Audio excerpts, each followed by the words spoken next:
When the Japanese High Command first learned that America had built entire cities, complete with homes, factories, and working power lines, they refused to believe it. How could anyone pour so much effort into something that would never be lived in? Yet, scattered across the deserts of Nevada and California stood ghost towns of war, perfect replicas of Japanese neighborhoods, constructed not for people, but for fire. Here, American pilots practiced a terrible art, how to burn a city to the ground. Every street, every house, was a lesson in destruction. And when the flames rose from those empty streets, the enemy miles away had no idea they were watching a rehearsal for their own devastation. It wasn't madness. It was preparation. The world had never seen anything like it, and neither had the Japanese commanders who would soon face its horrifying perfection. During World War II, the battle for dominance wasn't fought only in the skies or on the seas, it was also fought in the imagination. As Japan's empire expanded across the Pacific, the United States realized that brute force alone wouldn't win the war. They needed precision, the ability to strike cities from the air with deadly accuracy. But how could they prepare for something so devastating without destroying their own land? The answer was as ingenious as it was haunting: build fake cities. In secret stretches of desert, America created entire Japanese neighborhoods, complete with tatami mats, furniture, and paper walls. These towns weren't designed for life, they were designed for death. Here, scientists and pilots tested firebombs, studied how flames spread, and perfected the art of turning cities into ash. To the Japanese, it seemed unthinkable. To America, it was necessary. And the world would soon witness how far humanity was willing to go, not just to win a war, but to master destruction itself. It began with a question whispered inside a dimly lit room at the National Defense Research Committee: how do we destroy a city? The year was 1942, and America was locked in a desperate struggle across two oceans. The Japanese Empire had proven ruthless, and every island captured came with a price in blood. Conventional bombs weren't enough. America needed something that could cripple Japan's war machine without risking countless soldiers in another invasion. At the heart of this challenge stood a handful of scientists, engineers, and military strategists, men who understood that war was no longer fought only by soldiers, but by those who could control the sky. Among them was physicist Dr. Louis Fieser, the man who helped develop napalm, a sticky, liquid fire that could turn wooden cities into blazing infernos. But before the military could unleash it, they had to understand it. They needed a laboratory large enough to mimic an entire city, a place where fire could behave as it would in Tokyo, Osaka, or Nagoya. So, under a veil of secrecy, the U.S. Army Corps of Engineers began to construct something unprecedented in the barren landscapes of Utah and California: replica Japanese cities. These were not crude mock-ups or training props. They were faithful reproductions, every beam, every tatami mat, every shoji screen built to authentic Japanese specifications. The goal was chillingly scientific: to learn exactly how to make these homes burn. To ensure accuracy, the military recruited experts in Japanese architecture, including refugees and former residents who had lived in Tokyo before the war. They studied photographs, floor plans, and first-hand accounts, replicating everything from the narrow alleys to the wooden sliding doors that characterized urban Japan. These miniature cities even smelled like the real thing, the scent of pine wood, straw, and lacquer filling the air. When the first replica was completed, it was codenamed Japanese Village. Nestled deep within the Dugway Proving Ground, it looked like a harmless research project from afar. But inside those quiet streets, scientists began to simulate destruction. Firebombs were dropped, matches were lit, and cameras rolled as flames consumed the homes. The data collected, temperature readings, flame speed, oxygen levels, were meticulously documented.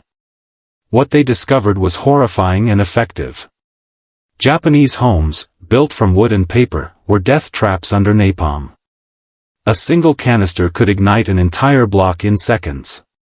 The tests revealed not only how to burn a house, but how to destroy a city's soul. Word of these experiments was known only to a handful of top officials, including General Curtis LeMay, the man who would later command the devastating firebombing campaigns over Japan. For him, these trials were more than preparation, they were a rehearsal for annihilation. He studied the reports, adjusted flight paths, and refined bombing patterns based on the lessons learned in those fake cities. By 1944, America had transformed its deserts into laboratories of destruction, where silence met science, and the art of war became a deadly experiment. Few outside those barbed wire fences ever knew what was being created there. To the rest of the world, it was just another military installation. To the men inside, it was a vision of what the future of warfare would look like, calculated, efficient, and terrifyingly human. And while the wind carried the ashes of their tests into the endless horizon, far across the Pacific, real cities slept, unaware that their mirror images were already burning. The construction of these ghost towns was unlike anything the United States had ever undertaken. There were no blueprints for such an experiment, no manual for building an enemy city on friendly soil. Everything had to be imagined, recreated, and tested from scratch. The engineers who arrived at the Dugway Proving Ground and later at the Muroc Air Base, now Edwards Air Force Base, were told only that they were helping save American lives. The rest was classified. They began by studying aerial photographs taken by reconnaissance planes over Japan. These grainy images showed crowded neighborhoods, wooden houses stacked tightly together, and narrow lanes weaving through endless rows of homes. Each photograph became a puzzle piece, and soon, American engineers were sketching entire neighborhoods based on what they saw. But this time, they weren't planning to build for living, they were building for burning. Carpenters were brought in, not soldiers, but craftsmen, many of whom had never worked for the government before. Their orders were clear: reproduce authentic Japanese architecture down to the smallest detail. They studied how Japanese homes used wooden beams instead of steel, how sliding paper walls replaced doors, and how straw mats covered the floors. They even learned about the distinct spacing between roof tiles and how certain paints and lacquers reacted to heat. Supervising these efforts were two men whose names would become legendary within the project, Antonin Raymond and Morio Obata. Raymond was a Czech-American architect who had lived in Japan for years and understood its design traditions intimately. Obata, a Japanese-American architect, had first-hand experience of how these homes were built. Together, they recreated what they called Japanese Village, a hauntingly accurate mock-up of Tokyo's neighborhoods. Every inch of it was designed to behave exactly as its real counterpart would under attack. The village was divided into clusters, rows of family homes, shops, and even small shrines. Some houses had furniture, curtains, tatami mats, and futons placed inside to test how different materials burned. Engineers installed hidden sensors and gauges in the walls to record heat levels and the duration of each blaze. When the wind blew through the empty streets, it whispered through the paper walls and wooden slats, creating an eerie realism. Once construction was complete, the village stood silent, a perfect illusion of life in wartime Japan. And then came the fire. The first series of tests began under the supervision of the National Defense Research Committee and the Standard Oil Development Company, the same group that had helped develop napalm. The goal was not destruction for its own sake, it was analysis. How long would it take for a room to ignite? Would the flames travel faster through the ceiling or floor? What temperature was needed to cause structural collapse? Every answer brought them closer to the perfect formula for mass destruction. Technicians set up high-speed cameras to record every frame of the inferno. They watched how flames leapt from tatami mats to ceilings, how smoke filled hallways, and how fire danced along wooden beams like it was alive. When the fires finally died, the researchers walked through the charred remains, taking notes, collecting samples, and preparing for the next test. And then, they rebuilt it all again, house after house, experiment after experiment. What shocked many of the workers was how lifelike the villages felt. Some refused to enter the homes before the tests began, saying it felt like walking into someone's private life. There were children's toys placed on shelves, family photos hanging on walls, and slippers left by the doors. The illusion was complete. And when the fires came, it was as if entire families had vanished into smoke. Over time, these experiments became routine. Engineers refined their techniques, pilots practiced bomb drops with increasing precision, and the data poured in. The U.S. Army now possessed something extraordinary, the ability to scientifically predict how to destroy an entire city block. It was power in its purest, most terrifying form. From a distance, the villages looked peaceful. Birds perched on rooftops, wind rustled through the desert, and sunlight glowed on the paper walls. But everyone who worked there knew the truth: this was not a town, it was a weapon. Every nail hammered, every tatami placed, was a step closer to a real apocalypse. By 1944, the American desert had become a mirror of Japan's reality. These ghost cities were more than training grounds, they were the blueprint of firebombing campaigns that would later consume Tokyo, Yokohama, and Osaka. And though the men building them never set foot on Japanese soil, they had already walked its streets, in smoke, in silence, and in simulation. The illusion was complete. And soon, the nightmare it represented would become real. Training for the firestorms that would soon consume Japanese cities was not an act of chance, it was a disciplined, clinical operation that turned destruction into a repeatable skill. The men who flew those missions were not reckless thrill seekers, they were technicians of annihilation, trained to hit invisible seams in a living city's fabric and pry them open with heat and smoke.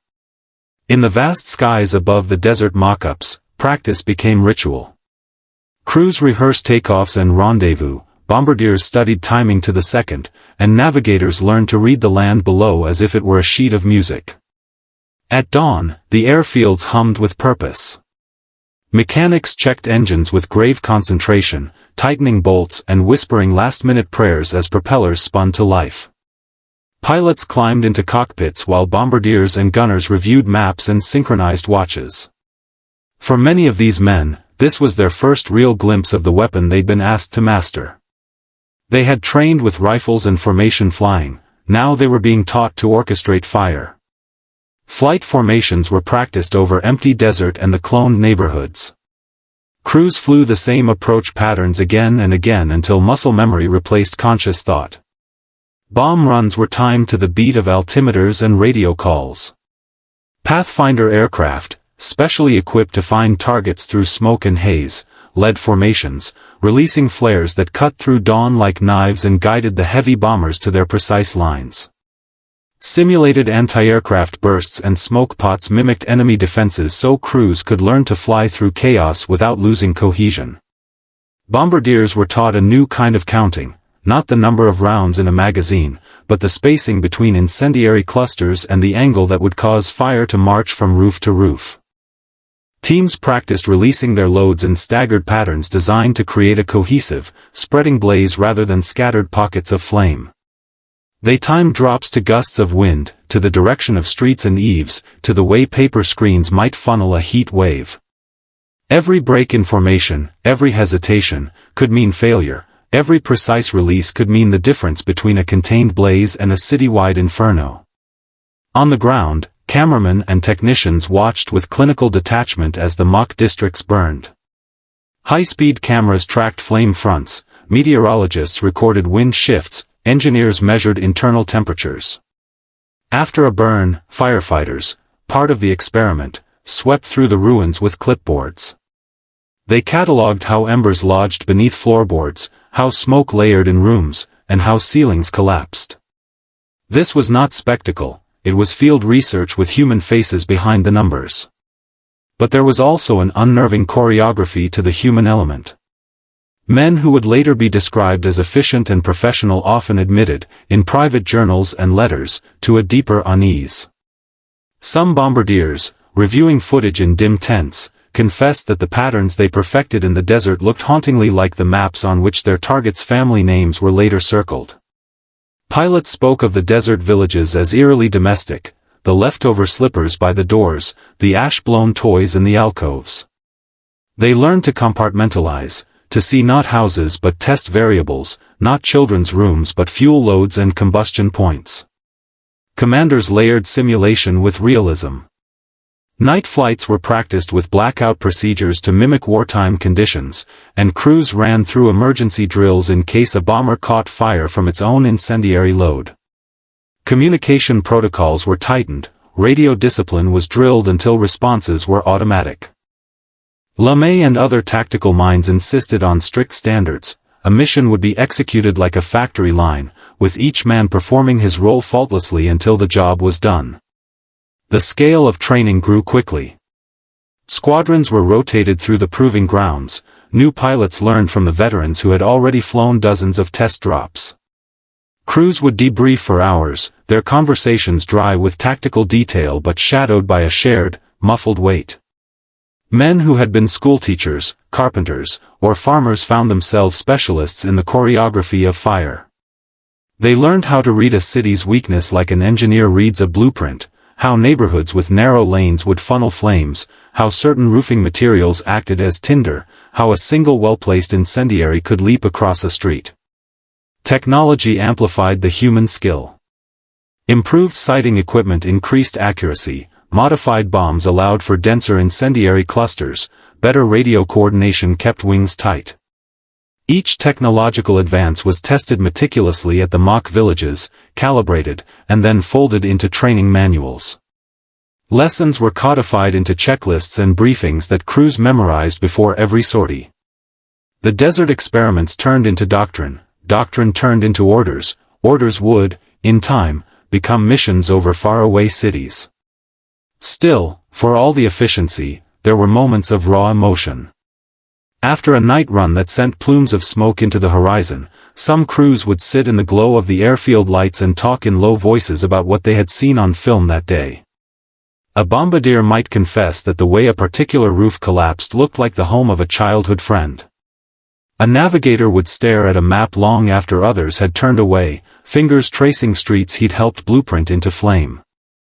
The training ground had become an invisible classroom in moral complexity, teaching men not just how to destroy, but how to live with having done so. By the time units were declared ready, the desert proved its lesson: destruction could be taught, repeated, and refined. The mock cities had turned fear into procedure, improvisation into precision.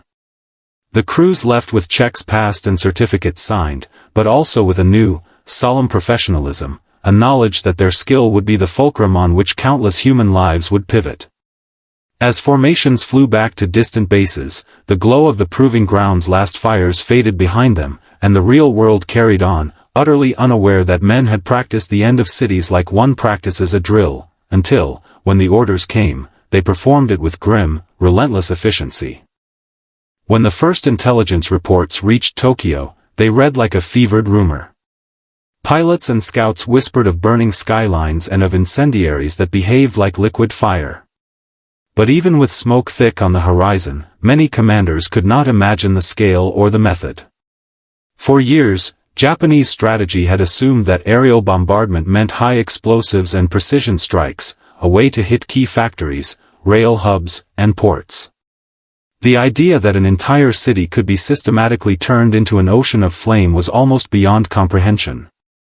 At first, reports were fragmented. Witness accounts of neighborhoods catching rapidly, rescue crews overwhelmed by blast-ignited blazes, and eyewitnesses who spoke of a new kind of bomb that stuck to wood and roared.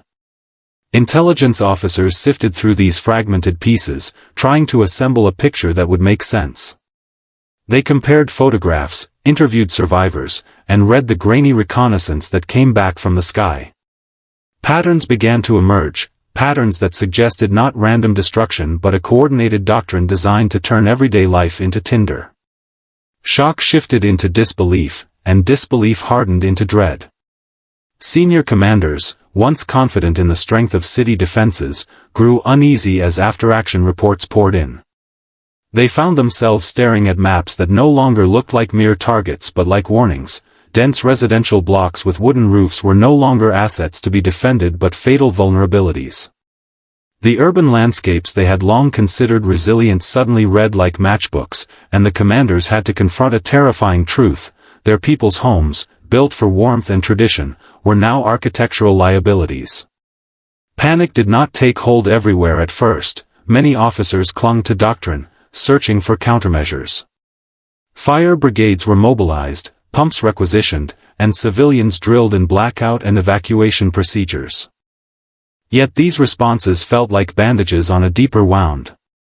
The enemy had learned not only a weapon but an entire method, a science of combustion that turned cultural building practices into weaknesses. In whispered councils, some officers admitted privately that their cities had been measured and rehearsed by an enemy who had walked their streets in imitation and then practiced how to annihilate them. Cultural shock compounded strategic alarm.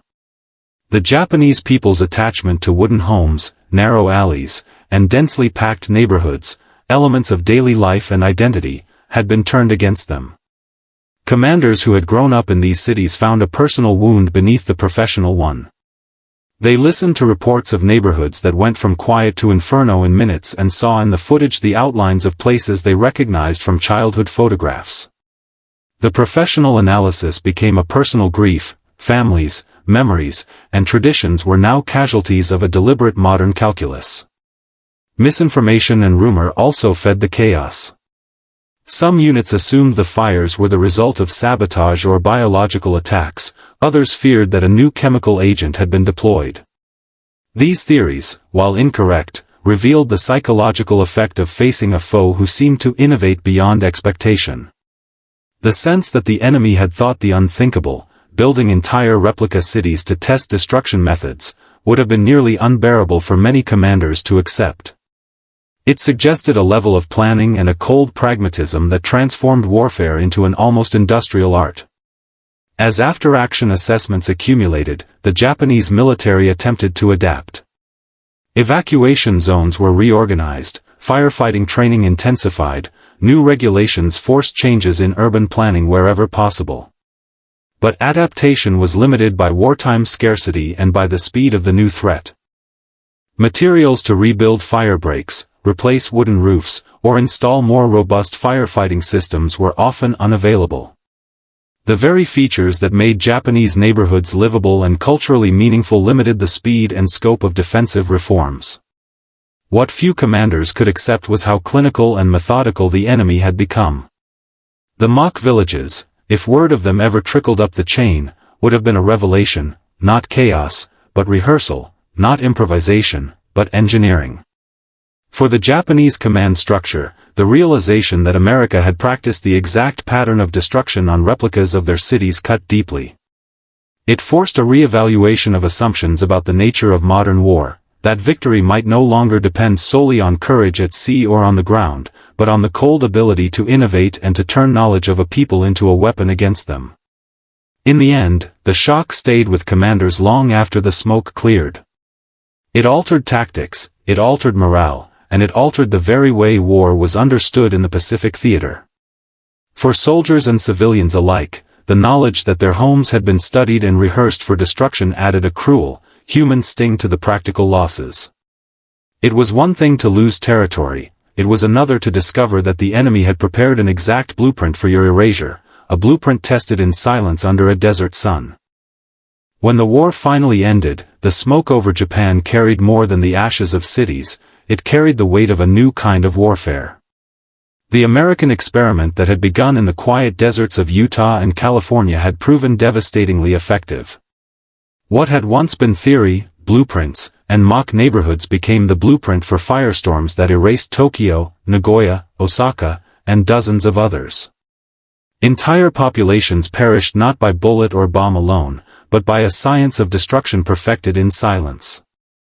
Yet as the years passed and the veterans returned home, many of those who had taken part in the project never spoke of it again. Engineers, architects, and pilots carried their memories like classified documents locked in their minds. Some justified it as a necessity, an innovation that ended the war faster and saved millions of Allied lives. Others saw it as a haunting legacy, proof that victory could demand a piece of humanity itself. In time, fragments of those secret villages were rediscovered, buried under sand and rusted fences. Researchers who stumbled upon the ruins described an eerie quiet, as though the ground itself remembered. They found charred wood, metal fragments, and the outlines of what had once been living rooms, hallways, and kitchens, not of real families, but of their ghosts. The ghosts of a world recreated only to be destroyed. Historians now look back at the project as one of the most chilling symbols of the modern age, a moment when science and imagination merged to serve destruction. It blurred the line between defense and offense, between experiment and atrocity. And in that blur, humanity caught a reflection of its own contradictions. Intelligence turned to devastation, creativity transformed into weaponry. For the Japanese commanders who survived the war, the memory of those flames lingered longer than any treaty. They had witnessed the dawn of warfare as industry, efficient, emotionless, relentless. They had witnessed the dawn of warfare as industry, efficient, emotionless, relentless. To them, the realization that their cities had been practiced upon in the deserts of another continent was a wound that never healed. Today, few traces of Japanese village remain. The wind has erased the footprints, and the desert has swallowed the ashes. But its lesson endures. Beneath the story of bombs and cities lies a darker truth, that even in the pursuit of peace, humankind will often first perfect the art of destruction. And in the silence of that desert, if you listen closely, you can almost hear it still. The echo of fire consuming paper walls. The ghost of a city that never lived. And the whisper of men who once built an illusion. Only to teach the world how to burn reality.